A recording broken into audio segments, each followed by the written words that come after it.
Ano? Tapang ka? Ha? Papalag ka na?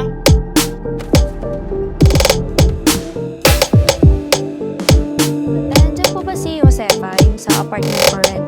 Oo, ako si Josefa. Kayo ba yung kausap ko online?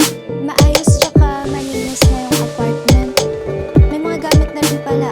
Pagtira niyo na lang. Parang ang daming lalaking labas-pasok dito sa unit namin. Facebook crew na kami ngayon. So baka gabi na ako makauwi. Di ka ba pwedeng mawala kahit ngayong araw lang? Sayang naman. Dami ko sanang niluto. Paano naman niluto? Ano bang meron? Birthday ko kasi. Ang hayop na yun. Sinabi ko naman birthday ko. Umalis pa din. Alam mo, total birthday mo naman. Gusto mo ba ma-experience?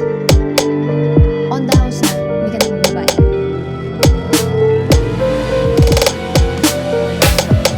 Saan ka galing? Siguro hindi ka nagsisigaw na. Lahat naman tayo parang bilyas. Nagpapagamit ng katawan sa trabaho. Nagpapaangkin ng ilang oras para sa